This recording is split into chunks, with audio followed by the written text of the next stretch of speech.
Ouça agora uma palavra de fé e ousadia para o seu coração, com o reverendo Roberto Barnabé. Eu vou ler os versos ímpares e vocês lerão os versos pares. Nós vamos ler até o versículo 43, até o verso 43. Diz assim: E aconteceu no dia seguinte que, descendo eles do monte, lhes saiu ao encontro uma grande multidão.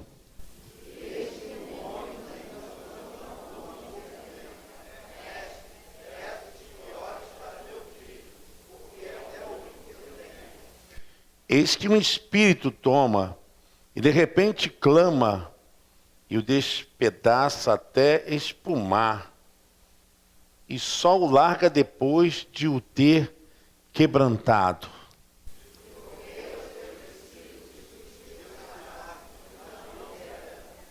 Jesus respondendo disse: Ó geração incrédula e perversa, até quando estarei ainda convosco e vos sofrerei? Traze-me cá o teu filho.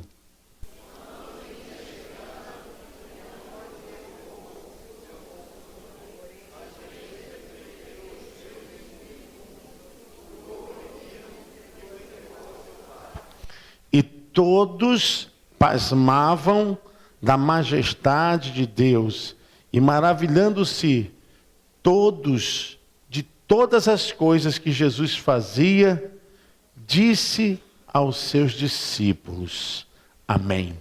Você pode se assentar em nome de Jesus. Jesus Cristo estava num momento muito importante no seu ministério. E o ministério de Jesus, ele deveria concluir fazendo totalmente a vontade do Pai. A chave hermenêutica da Bíblia é a pessoa de Jesus. Tudo quer que o Velho Testamento ou o Novo Testamento venha trazer como mistério, a revelação de todo o mistério da Bíblia é Jesus Cristo, Senhor e Salvador. E quando Jesus inicia seu ministério, não é de se admirar que ele encontrasse situações comuns aos seres humanos, situações inerentes às nossas vidas, coisas relacionadas ao nosso dia a dia, coisas que atravessam as nossas vidas, muitas vezes arrancando lágrimas, muitas das vezes tirando a nossa energia, tirando a nossa força, nos proporcionando momentos até mesmo de tristeza profunda e de depressão e de angústia. Porque a vida é assim. Mas agora, a gente percebe nesse texto uma revelação, na verdade, do que nós somos. Do que a vida realmente, ela pode estar apresentando a cada um de nós. Porque a situação desse pai sem nome, de um filho que é considerado lunático, gago, problemático, endemoniado, é a situação que a sociedade, que o mundo vive. Porque os problemas, mesmo que não sejam as possessões demoníacas, mas hoje há presente a presença e as setas e as intenções de Satanás nos seres humanos, aqueles que hoje são imagem e semelhança de Deus. Olha, antes desse texto acontecem coisas maravilhosas. Jesus testifica que ele é o próprio Messias, porque o texto fala que Jesus pega Pedro e João e eles sobem um monte. E quando eles sobem o monte, há uma revelação. É o momento da transfiguração. E na transfiguração, a glória do Senhor realmente se manifesta, se faz presente. A partir do versículo de número 28, você vai vendo isso. Que Jesus, em particular, revela a sua verdadeira identidade a Pedro e a João.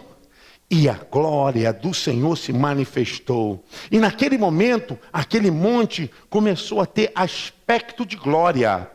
Fumaça, cores, houve poder de Deus, efeito tremendo de pirotecnia, de coisas maravilhosas, esplendorosas, ao ponto do próprio Pedro falou: Senhor, não é bom que façamos aqui 3 cabanas? Por quê? A glória do Senhor era tremenda e o gozo era tão possuidor dos sentidos humanos que eles não queriam mais sair dali. O negócio era ficar ali naquele monte e a glória do Senhor, vamos ficar aqui. Então aparecem 2 figuras importantes no mundo da revelação da lei e da revelação profética. Aparece quem? Moisés e Elias. 2 figuras que foram braços fortes da transmissão da graça. Lei, profetas e agora o ministério da graça. E nesse momento a coisa está transcorrendo num momento tão profundo, interior, na vida deles, de Pedro, de João. E ali a voz clama, fala da presença de Jesus. E de repente aquele efeito pirotécnico acaba, e a Bíblia diz, e ficou só Jesus. Passou o efeito, passou a glória, passou as manifestações, já era testificada a presença de Jesus como Messias, o prometido, mas agora Pedro e João se deparam com uma realidade, essa poderosa revelação de Jesus Cristo. E Jesus, então, desce com os seus discípulos do monte e se depara com esse quadro que nós estamos vendo agora, que nós lemos. Jesus vai descendo e um pai totalmente angustiado, envolvido com emoções profundamente terríveis. Ele estava mergulhado naquele horror de ver o seu filho, um louco, um homem gago, que se lançava no fogo, na água, se debatia entre as pedras e ninguém podia o segurar. Era uma cena horrível, uma cena horrível. E aquele homem foi até os discípulos de Jesus, um fato interessante, e os discípulos não puderam ajudá-lo. E Jesus então diz: ó, geração incrédula, até quando estarei convosco? Porque a percepção que Jesus tem é que aqueles que o seguiam deveriam ter uma fé operante, uma fé poderosa para embater, para contra-atacar, para confrontar as hostes malignas, as hostes do mal. Mas a fé daqueles homens era pouca, não era uma fé capaz para o embate, para o confronto e para desfazer as obras do diabo. O que acontece é que eles não puderam expulsar o demônio que estava naquele jovem, porque a fé deles era uma fé que não operava poder de libertação, não operava o poder de curar, de transformar. Por isso Jesus exclamou, e até é uma exposição que Jesus declara com muita franqueza, aquele momento que ele sentiu: ó geração incrédula, até quando eu vou estar com vocês? Então Jesus faz o seguinte: traze-me o jovem aqui, traga-o a mim. Irmãos, nós vivemos dias tão terríveis. Não pense que o fato da igreja estar nesse mundo que as coisas vão melhorar porque nós estamos aqui. As coisas só vão melhorar se a igreja estiver com o espírito de operação dos milagres que Jesus decretou para ela. Nada poderá impedir as obras do diabo, nada poderá impedir o agir do inimigo em quem quer que seja, independente de situação social, de classe, econômica, de vida intelectual, não importa. Nós podemos ver hoje o mundo totalmente lunático, um mundo totalmente dominado pelo mal. Nós podemos hoje ver essa cena desse jovem e olhar para a humanidade como também poderíamos ter compaixão, como Jesus teve. Porque estamos vendo cada vez mais o mal crescendo. Estamos vendo cada vez mais as crises se instaurando, os problemas afetando pessoas. Estamos vendo como isso tem sido aterrorizador, chegando em lares, chegando em homens, chegando em mulheres. Esse homem que clama pelo seu filho é o retrato de muitos que nós conhecemos. É o retrato que talvez seja o seu vizinho, seu amigo, seu parente, seja alguém que você conheça. E o que nós temos feito diante dessas tão grandes solicitudes? O que nós temos feito diante desses quadros que podemos notar perfeitamente a mão de Satanás operando e trabalhando para destruir? O que nós temos feito? A verdade é que precisamos ter uma fé que verdadeiramente revele, uma fé que verdadeiramente possa expor a nossa fé. Uma fé poderosa, uma fé capaz de desbravar as obras de Satanás. Uma fé capaz de destruir os intentos do mal. Devemos nos incomodar, devemos sentir as dores, as opressões, devemos sentir o nível da malignidade de Satanás nesse mundo. E a impressão que temos que a reação que os discípulos tiveram não é menos do que a que temos hoje nos nossos dias. Não estamos operando uma fé poderosa. Hoje Deus está te chamando para você ter uma fé poderosa. Se levante, meu irmão. Não podemos deixar que as pessoas sejam dominadas, mesmo que não tenha a possessão de ficar impedido de falar, ou talvez se jogando no fogo, na água, ou se debatendo nas pedras, mas são pessoas que são dominadas pelo diabo, pela depressão, são dominadas pelo diabo, com a anatomia do suicídio, pessoas querendo morrer porque estão completamente desistindo de viver. A vida não vale mais nada, porque é isso que o diabo faz.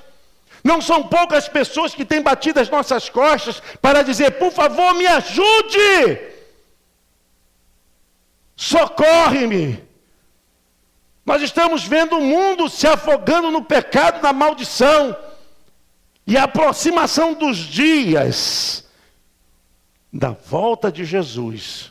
Nós sabemos que nada vai ficar melhor. Nada vai ficar melhor. Agora sim, nós vamos viver, e viver bem, porque estamos vivendo pela fé. Agora o mundo, Jesus falou: no mundo tereis, entende? Você pode aplaudir o nome do Senhor?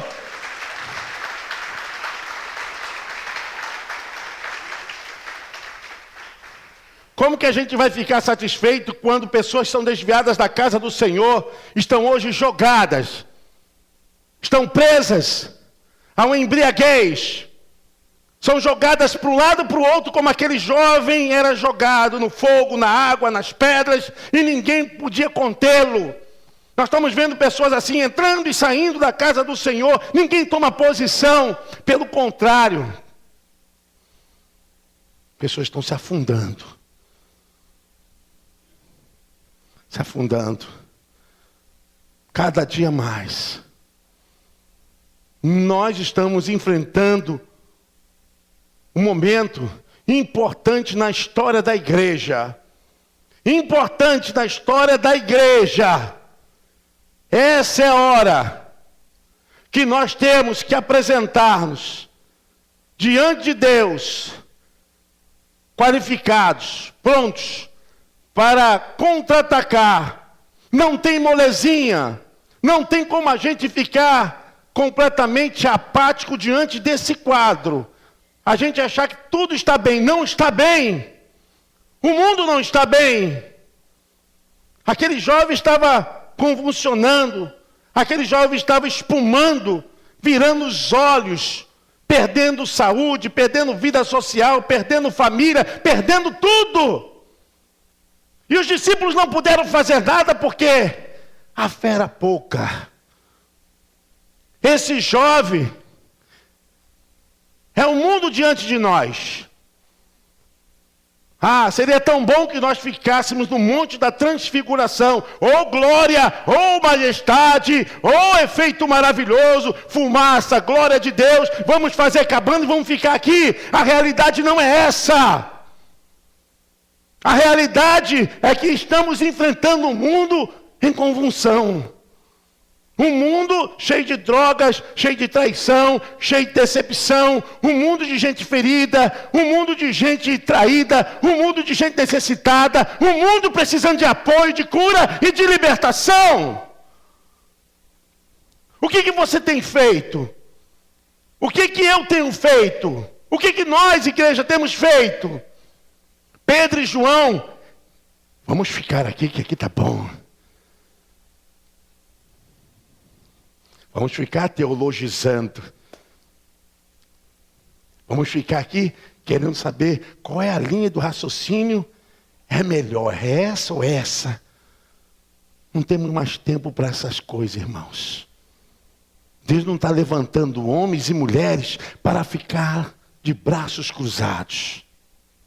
Deus não está levantando você que está aqui essa noite para simplesmente ficar olhando e dizer, pobre alma, pobre família, pobre pessoa. Deus está te dizendo essa noite, levanta, vai lá e desfaz as obras de Satanás, desfaz a obra do mal. Ora, coloca o teu pé com firmeza e diz, o Senhor Jesus vai reinar, o Senhor Jesus vai quebrar a maldição, vai desfazer obra de feitiçaria, de macumbaria, vai quebrar os vícios e vai batizar e vai transformar. Glória, glória, glória, glória ao nome do Senhor. Jesus não deixa para outro momento. Jesus diz, trazei-mo cá, agora. O momento é agora. Não temos mais tempo, irmãos. Não temos mais tempo. Se Deus vai te levantar agora. Se Deus vai fazer alguma coisa com você, vai ser agora. Se Deus vai te usar, vai ser agora. Não temos como esperar. O Senhor vai renovar as nossas forças. Ou senão nós ouviremos, ó igreja de Nazarene e Olinda incrédula. Ó geração incrédula. Aí as pessoas me dizem, mas a situação do país, a situação política, a situação econômica, tem alguma coisa que esteja acontecendo que está fora da palavra de Deus, irmãos? Eu não vejo nada. Pessoal falando, olha, o problema do homossexualismo, mas isso está registrado na Bíblia. Já falava. Fala do desamor, do desafeto, fala das estranhezas, do esfriamento, dos maus tratos, da perseguição. Está na Bíblia. Nada disso. As pessoas falam, vamos orar para Deus manter a sua igreja guardada e livre desse mal, porque a única coisa que mantém o equilíbrio para que Satanás não destrua a terra se chama igreja, cheia do Espírito Santo. Cheia do Espírito Santo. A única coisa que mantém o equilíbrio espiritual nesse mundo se chama igreja. Deus deu o poder à igreja. Satanás sabe disso. O mundo espiritual da maldade sabe disso. Sabe, os anjos nos céus que estão agora servindo a Deus, que estão nos servindo, eles sabem disso. Nós não podemos enfrentar nessa hora, com pouca fé, o que está diante de nós. Falo, repito, mais uma vez, não me canso de falar. Deus não está esperando que você venha trabalhar com as suas emoções. O que menos interessa para a obra de Deus são as nossas emoções. Porque com as nossas emoções aqui, vamos nos tornar vários partidos. Nós não temos ideologia, nós temos um reino, igreja. Nós temos o reino. Eu sou de Barnabé, eu sou de João, eu sou de Paulo. Não tem ideologia. Eu não faço a obra porque eu não me sinto bem com fulano, com ciclano. Você precisa ser liberto, curado e transformado. Porque quem quer que sirva a Deus não pode estar preso a essas coisas mesquinhas. Não podemos, irmãos. O meu problema não é com ninguém. Não é com quem me traiu, não é com quem me deixou, não é com quem me deu a pernada. Meu problema se chama um só: diabo e seus anjos. Ou nós vamos estar aqui batendo cabeça. Batendo cabeça. Eu fico olhando. Parece que quanto mais a gente prega, mais incrédulo o povo está ficando. Mas não compete a mim julgar coisa alguma. Por isso Paulo, no livro de Filipenses, capítulo 3, ele diz: não me canso de dizer as mesmas coisas, porque isso tem proveito para vós. Repito, repito, repito, repito, até que a tua caixa craniana seja quebrada pelo poder do Espírito Santo e a palavra firme na tua mente. Tem gente que tem uma casca muito dura e o martelo de Deus esmiuça a pedra, amém? Você pode aplaudir o Senhor? Glória a Deus!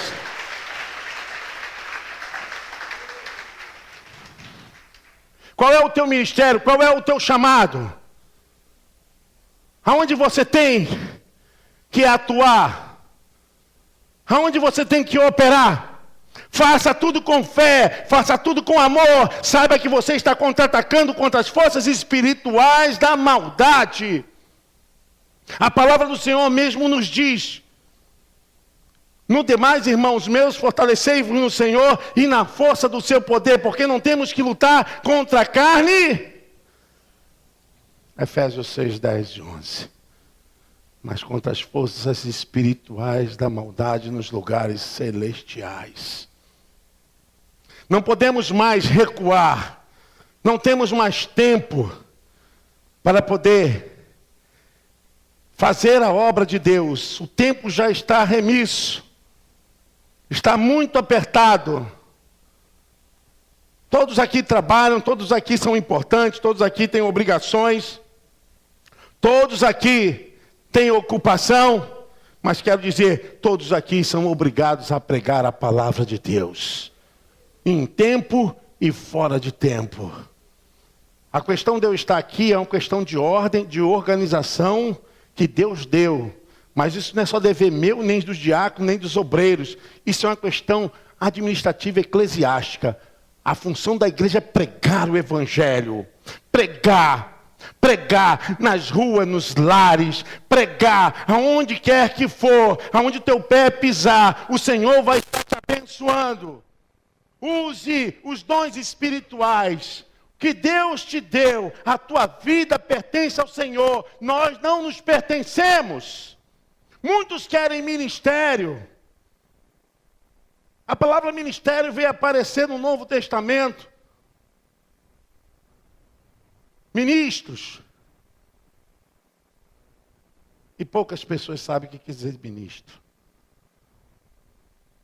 Ministro, diácono, obreiro, é a mesma coisa, servo. Servo. O problema hoje é que a igreja está recuando e deixando o mal avançar. O mal está avançando quando você tem pouca fé. Nós estamos tendo hoje um tempo onde as pessoas são jogadas de um lado para o outro. Foi isso. Olha o que diz o verso 39. Eis que um espírito toma e de repente clama e despedaça até espumar. E só larga depois de o ter quebrantado. É o que nós estamos vendo hoje no mundo. Satanás pega a pessoa, dilapida família, bens, dilapida vida moral. E não só isso. Faz a pessoa viver, porque não tem pior dor do que a dor do pecado. A Bíblia diz que esse rapaz era possuído pelo demônio de tal forma que ele tinha crise epilética, espumava, e ele se atrofiava todo, o corpo todo enrijecido, a musculatura toda contorcida. Satanás só o largava depois que ele estava completamente desmaiado, semi-morto. E os discípulos não puderam fazer nada. Foi por causa disso que Jesus falou. E Jesus respondendo disse, verso 41, ó geração incrédula e perversa, até quando estarei ainda convosco e vos sofrerei? Trazei-me cá o teu filho. E eu fiquei pensando a respeito disso, porque esse garoto sofria desde pequeno. Esse garoto sofria muitos anos. O sofrimento desse pai em ver um filho dominado por um espírito maligno. Esse espírito maligno fez com que ele adoecesse. E essa doença não era uma doença orgânica, mas era uma doença provocada pelos demônios. E não poder fazer nada. Não tinha medicação, não tinha exame, não tinha nada que resolvesse o problema daquele rapaz. Porque o problema dele era uma questão de ordem espiritual. Ordem espiritual. O mundo precisa de nós, irmãos. Amém? Jesus não foi aquele homem porque era amigo dos seus discípulos, porque o conhecia. Jesus foi aquele homem porque Ele é um Deus de amor. Ele é um Deus salvador. Eu sei que fica muito fácil quando a situação não é conosco. Fica muito fácil a gente tirar o corpo fora, a gente dizer, vou orar. Fica muito fácil, cômodo, a gente dizer, eu não tenho nada a ver com isso. Mas eu quero dizer, nós temos tudo a ver com isso. Por isso que o profeta Isaías se colocou quando ouviu a voz do céu, que dizia, a quem enviarei?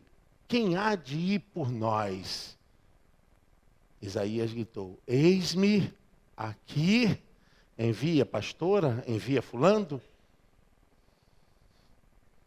Eis-me aqui, envia-me. É comigo, é com você.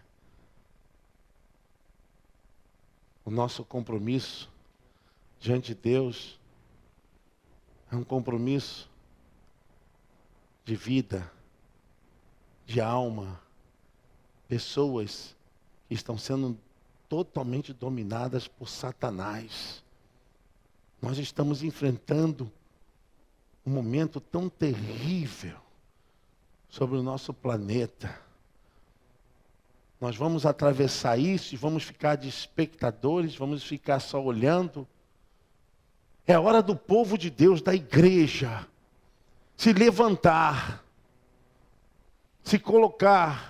Esse quadro está esperando os homens e as mulheres de Deus, porque vários estão perdidos, vários estão aí em convulsão espiritual, gente endemoniada, entregue realmente a Satanás, aos vícios da bebida, do uísque, do charuto, da cocaína, da maconha, gente se destruindo, gente sem esperança, sem carinho, sem amor, gente sendo vilipendiada. O diabo já deixou por conta da família, porque a própria família já é o diabo, condenando e amaldiçoando os seus parentes. Nós estamos aqui, irmãos, para desfazer as obras de Satanás. O Senhor nos chamou para isso.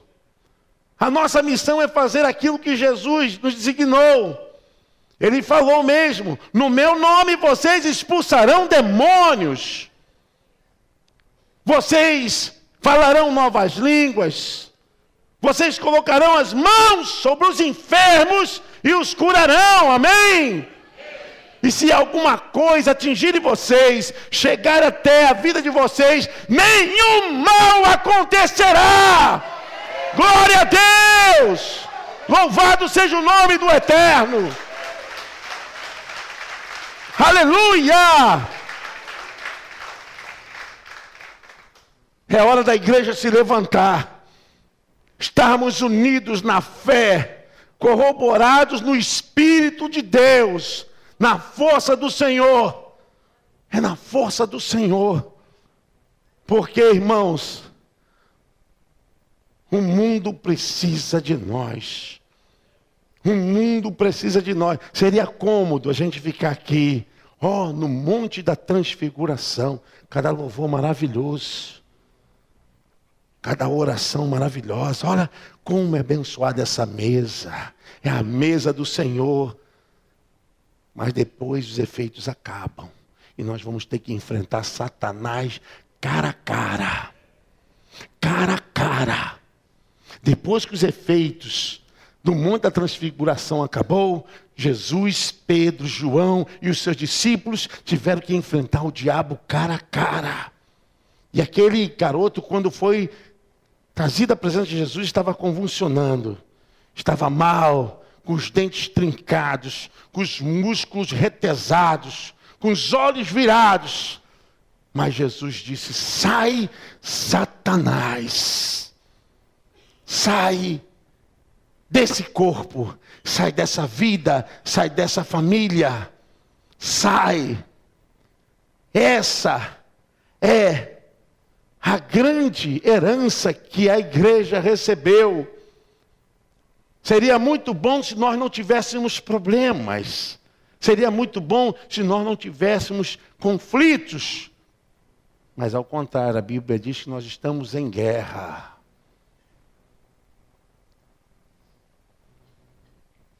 Tem irmãos assim que falam: poxa, eu fui me meter em ministério e só tem problema. Irmão, você não quer ter problema? Como que você não vai ter problema se nós estamos em guerra? Não porque eu esperava. Não espere outra coisa senão aquilo que está escrito. O que está escrito, está escrito.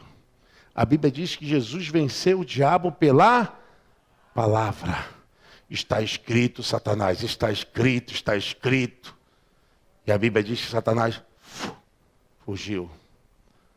Não tem como, irmãos. Nós estamos numa grande guerra, numa batalha espiritual. Aí tem irmãos que dizem assim: pastor, deixa eu para uma outra hora, deixa, meu irmão. Não é problema meu, é problema seu. É problema seu. Eu sou um porta-voz. Se fosse pelo meu ego, se fosse pela minha vontade, eu já teria fugido. Eu estou aqui porque eu estou debaixo do legado e do sacerdócio de Jesus Cristo. A gente tem que agradar primeiramente a Deus. Quando você agrada a Deus, você agrada os irmãos e desagrada a Satanás. Amém? Quando você agrada a Deus, você agrada os irmãos e desagrada a Satanás. Se você está fazendo a vontade de Deus e está atingindo algum irmão, é porque ele tem que ver e rever o conceito da sua vida espiritual. Jesus mandou trazer aquele rapaz até a sua presença. E eu fico pensando,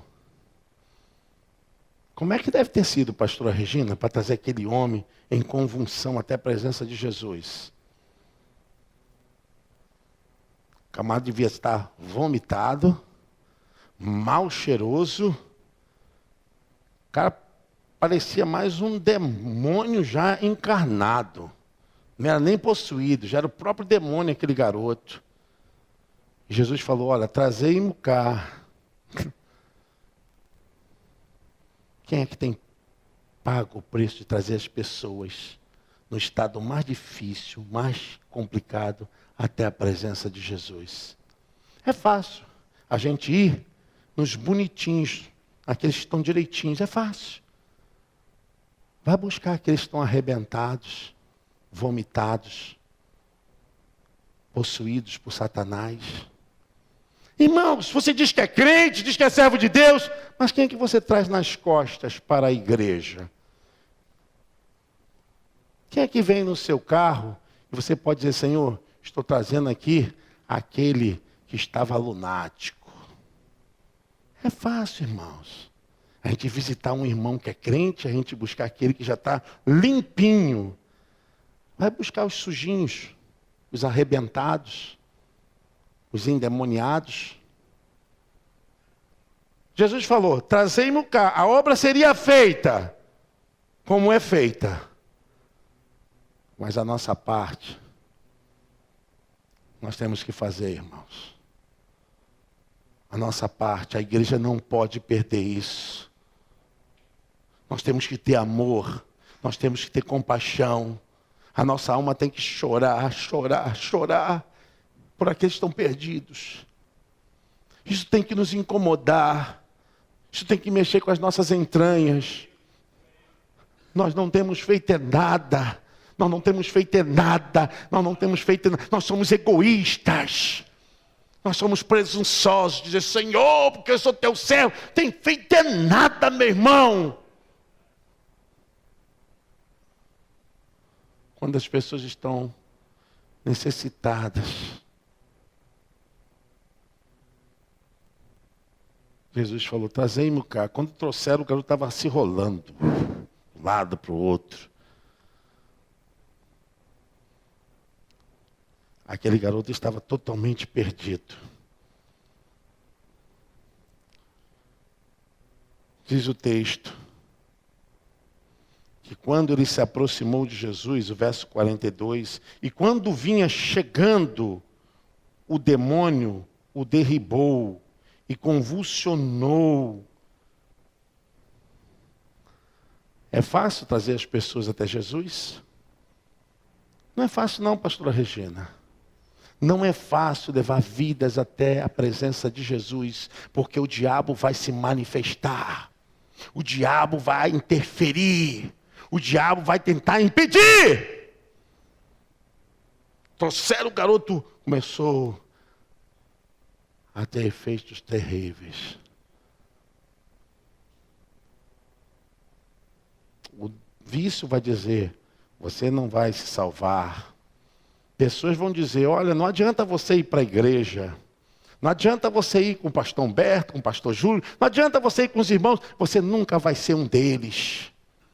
Quantas vezes o diabo tem falado para as pessoas que elas não vão ser nada, não vão chegar a lugar nenhum?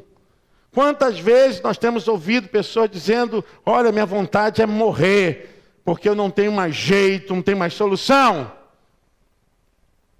Aí nós sabemos que isso é tudo mentira do diabo.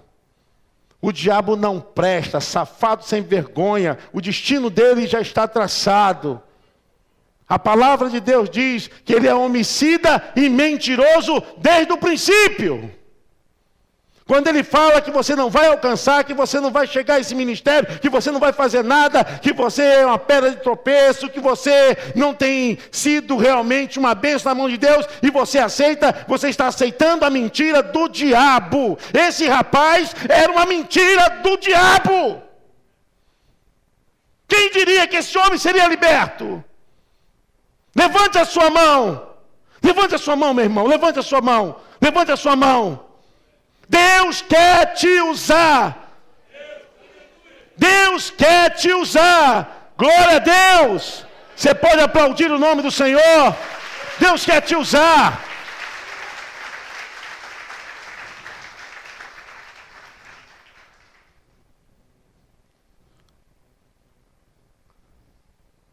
Trouxeram aquele rapaz até Jesus.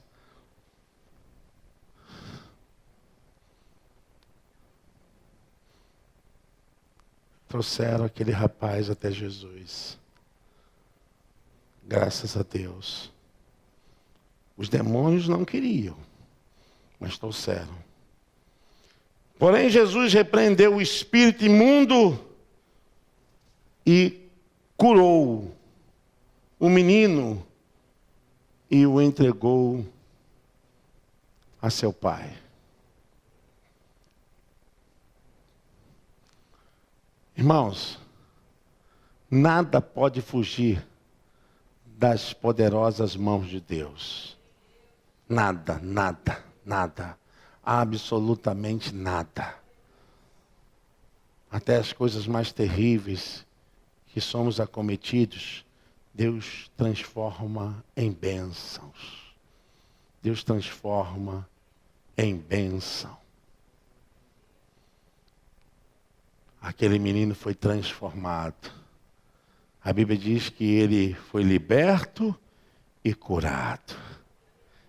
E a sua história ficou conhecida. Diz a Bíblia no verso 43. E todos pasmavam da majestade de Deus. Porque o que aconteceu com aquele rapaz, só mesmo Deus. É isso que Deus quer fazer através de você. Eu, sinceramente, irmãos, não tenho nenhuma preocupação. Não que eu tenha procurado e que tenha isso sido uma coisa obsessiva na minha mente. Mas eu não tenho nenhuma preocupação com a questão da morte. Não tenho mesmo, não. A cada dia que amanheço, eu digo, Senhor, muito obrigado. Muito obrigado. Porque se nós estamos vivos é para Ele, por meio dEle, para a glória dEle. Para Ele existimos e subsistimos. É para a glória dEle. Paulo diz que o viver é Cristo e o morrer é lucro. Mas se eu vivo, eu estou em Cristo. Se eu morrer, eu estou em Cristo. Louvado seja o nome do Eterno. Acabou. Agora uma coisa é certa. Naquele dia, cada um de nós poderá dizer, combati um bom combate, acabei a carreira e guardei a fé. Irmão, você está trabalhando para Deus. É Ele. Por isso que Coríntios 15:58 diz, portanto, meus amados irmãos, sedes firmes e constantes, sempre abundante na obra do Senhor, sabendo que o vosso trabalho... Amém. Se põe de pé em nome de Jesus. Em nome de Jesus. Dê a mão ao seu irmão aí. Dê a mão ao seu irmão. Você está sentindo o calor da mão do irmão? é porque esse irmão está vivo. Olha, sabe o que significa? Que enquanto estivermos vivos, nós somos instrumentos de Deus. Deus precisa nos usar. Diga para o seu irmão, Deus precisa te usar mais. Mais. Deus precisa te usar mais. Deus precisa te usar mais. E nós queremos hoje consagrar o GECU de Santa Sé, queremos consagrar a nossa vida. Consagra a tua vida aí, meu irmão, minha irmã. Consagra o teu ser. Senhor Deus e Pai, nós consagramos as nossas vidas diante de Ti. Pai, estamos diante da Tua mesa, a Santa Ceia do Senhor. Queremos entregar, Senhor Deus, nossos dons, nossos ministérios. Queremos entregar, Senhor, nossas famílias. Pai, nos ajude. Pai, nos use nesse tempo. Senhor, como tem sido gostoso ir para as ruas, evangelizar, pregar nos lares. Como tem sido importante, Senhor, a Tua igreja se levantar, contribuir, amar. Senhor, abençoe essa casa. Abençoe os líderes, os pastores, obreiros, diáconos. Ó Deus,